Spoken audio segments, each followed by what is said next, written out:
Seja bem-vindo, você guerreiro de todo o Brasil, de todo mundo. Aqui é o canal Raiz Tricolor, eu sou Gabriel Amaral. Tô voltando de Volta Redonda, né? A viagem é longa, né? Eu fui até o Rio, e aí do Rio tô indo pra casa, tive que parar pra almoçar. Parei aqui no shopping Itaboraí, né? Um abraço pra galera de Itaboraí. E tô aproveitando aqui pra poder gravar rapidinho também algumas notícias que não vão esperar eu chegar até em casa, né? São, em resumo, algumas notícias de negociação com uma fala do vice-presidente que talvez gere um novo vídeo para eu falar nesse sábado, onde eu vou falar só sobre ela, porque me chamou um pouquinho mais a atenção, tá? Vamos lá, tô gravando aqui do estacionamento, então pode ser que em algum momento igual agora esteja passando uma moto, alguma coisa que o carro, mas eu vou tomar cuidado com os barulhos. Vamos lá, cara. A primeira notícia é Gabriel Pires. O André Hernan divulgou que o Gabriel Pires já é jogador do Fluminense com esta foto aqui, ó. Não é uma edição, é de fato uma foto do jogador do Fluminense, que deve ser apresentado a qualquer momento. Inclusive, quando você estiver vendo esse vídeo, talvez ele já tenha sido anunciado pelo Fluminense, né? Esse tipo de foto aqui, aquelas fotos que entram no site, é do famoso Media Day, né? Media Day do clube, onde eles provavelmente vão usar essa foto e tal para fazer a arte, fazer o videozinho da apresentação, editar tudo. Então pode ser que ao longo dessa sexta-feira, ainda à noite, ou talvez no sábado, Gabriel Pires seja apresentado e anunciado pelo Fluminense. O jogador vem do Benfica, não vem do Benfica diretamente, ele rescindiu seu contrato por lá e tá vindo em definitivo pro Fluminense. Gabriel vem de graça, eu sempre costumo falar, cara. De graça, só se for um jogador muito ruim, assim, ou então tiver muito em final de carreira, porque o jogador ganha luvas. No outro vídeo teve gente falando bem assim, cara, eu não entendo essa parada de luvas. Uma explicação muito simples, tá? O Gabriel Pires, ele tinha contrato com o Benfica ainda. Pro Fluminense pegá-lo, o Benfica precisa liberar. Pro Benfica liberar, ele poderia virar e pedir um dinheiro. E aí o Fluminense ia ter que pagar, como pagou, por exemplo, o Orlando City liberar o Antônio Carlos. Você paga ao Benfica. Nesse tipo de negociação, o Gabriel Pires conseguiu rescindir com o Benfica.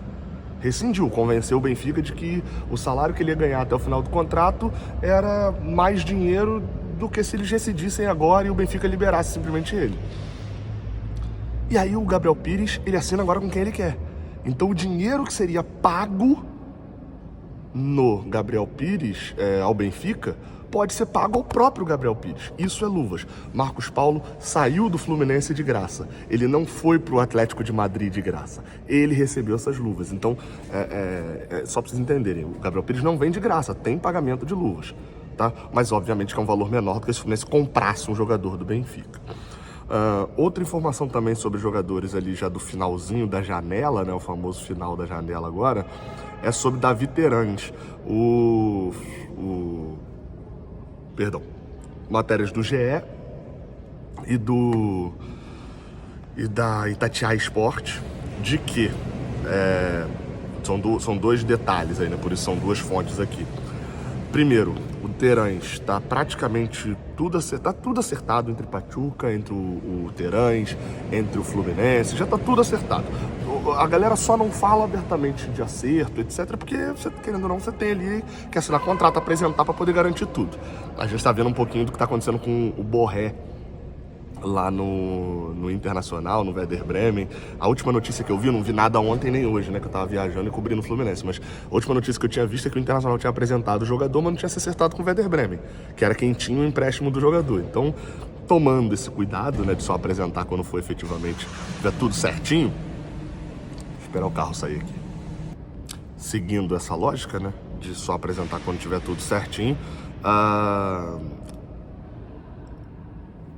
o jogador deve chegar agora nos próximos dias, fazer ali o Media Day e tal, encerrar suas férias e já ficar direto também no Fluminense. Lembrando que o time principal do Fluminense se apresenta no dia 23. Sobre valores, né, o que a Itatiaia deu é de que os valores fecharam ali em cerca de 14 milhões de reais. Se a gente jogar isso para dólares, no México normalmente se negocia em dólar, a gente vai chegar aí um pouco menos de 3 milhões de dólares, vai chegar nos 2 milhões e meio de dólares, que é o que vem sendo divulgado. Então o Gabriel Pires, a gente não sabe quanto pagou, porque foram luvas, e no caso do Terãs, você tem 2 milhões e meio de dólares aí que foram investidos no jogador. Vamos para outra notícia, que essa é que chama mais atenção. Só antes de eu falar aqui sobre Ganso e etc, notícia que saiu enquanto eu gravava isso daqui é de que, uma notícia do GE, de que a proposta do Fluminense para o Seattle Sounders foi recusada pelo Léo Chu e o Fluminense desistiu da contratação e vai para outra opção de atacantes de lado. É bom até destacar, a matéria não está carregando aqui. Ah, carregou agora. Uma hora que eu mostrei, carregou. Eu não sei se eles deram aqui o crédito certinho, mas ontem a gente até comentou aqui da proposta disso ter sido anunciado ali. Boa parte dessa notícia ter sido falada pelo Central Fluminense. Um abraço lá pro Leinade e pro Capuano, que estão comandando, e pro Curirim, né, que é o antigo Central Fluminense. Que tinham falado já que o Seattle não estava aceitando a proposta, estava irredutível, a negociação estava travada, e agora o Marcelo Neves traz aqui essa atualização também de que a contratação do atacante, o Fluminense desistiu, né? Então agora o Fluminense não vem, Léo Chu não vem, seria outro que o Fluminense gastaria ali 2,5 milhões de dólares, e agora o Léo Chu não chega no Fluminense. Enfim, então é isso, está cancelada a negociação aí entre Fluminense e Seattle Sounders. Não aceitaram, e o Seattle tá na justiça dele, cara. Os caras investiram grana no Léo Chu, pô. O cara foi lá, jogou bem, tá jogando bem, tem contrato, vai vender por quê? A gente também acha que todo mundo é idiota e só a gente é inteligente, né? Só a gente que é malandro, o resto é tudo otário. O Seattle Sounders recusou. Eu te falar que eu queria o Léo Chu, é um jogador que tudo que eu vi ali me parecia muito mais só um preconceito pelo sobrenome do que necessariamente pelo futebol mesmo.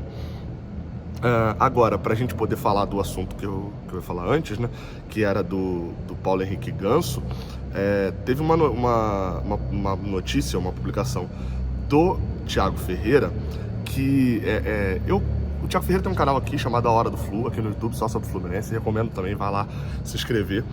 Participou aqui com a gente no Raiz Tricolor, no que seria a prévia do jornada lá da final da Libertadores, toda a cobertura. E o Thiago deu uma notícia no canal dele, ele vem dando algumas notícias exclusivas, tá? E vem acertando. E ele deu uma notícia que ele falou o seguinte: exclusivo, Paulo Henrique Ganso tem proposta da MLS nas mãos e pode deixar o Fluminense. O jogador de 34 anos e camisa 10 do Tricolor recebeu uma proposta internamente. O que a gente sabe é que Ganso ficou balançado com ela. E aí ele falou, vale destacar que Ganso tem contrato com o Fluminense até o final de 2025. O clube da MLS, ele falou que não sabe ainda qual é o clube. Enfim, e aí fala mais detalhes em breve, enfim. E aí chama a atenção porque assim, ele diz que o Ganso recebeu uma proposta. A gente sabe que propostas podem vir pelo jogador ou pelo clube, né? Inclusive agora as últimas do Alexander, por exemplo, saiu matéria falando que as propostas chegaram ao agente do Alexander. E aí, o que aconteceu foi, eu não vou nem entrar no mérito aqui do Ganso, acho que não é o momento de discutir essa situação. O vice-presidente do Fluminense, o Matheus Montenegro, ele fez uma publicação no seu Twitter. Ele tuita bem pouco, por sinal. O último tweet dele, por exemplo, teria sido de uma reunião que ele foi de uma reunião que ele participou na FIFA lá no dia 20 de dezembro. Ele praticamente não tuita, não é aquele cara de rede social, assim. E ele fez um post pouco depois ali falando: estamos vivendo um momento curioso no futebol. As propostas para os nossos atletas estão sendo enviadas direto para jornalistas e youtubers, na Inglaterra e também no Brasil. Quando for assim, por favor, repassem ao clube para também termos acesso ao documento. Mandou ele fazendo uma piada. Eu acho que vale a reflexão do tema. Eu pretendo gravar nesse sábado sobre a reflexão desse tema, do porquê que, né, isso está acontecendo, né? O Matheus Montenegro, ele não está errado aqui não. Talvez soe meio esquisito, né? Dadas as últimas situações que aconteceram de relacionamento entre diretorias, isso por todo o Brasil, inclusive no Fluminense, né? Dos relacionamentos diretos de diretorias com influenciadores. A gente teve casos assintosos aí pelo Brasil, e casos de denúncias também que não foram provadas, né? Só uma palhinha para vocês, em Pernambuco alguém acusou, agora eu não vou lembrar quem foi ali necessariamente, foi o presidente da FPF, se foi o presidente do esporte, alguma coisa, acusou que pagavam jornalistas para poder dar notícia, enfim, e não provaram. Mas então acho que cabe uma reflexão. Mas o ponto que a gente tem que falar aqui é o seguinte, assim, as propostas para os nossos atletas que ele fala, né, estão sendo enviadas direto para jornalistas e youtubers. E quando ele cita na Inglaterra é por conta do Ben Jacobs, que deu aquela notícia do André que eu falei ontem. E aí, cara, é o ponto que eu fico de reflexão é o seguinte. Já se percebeu o poder que jornalistas e influenciadores, né, para não ficar só no YouTube, têm.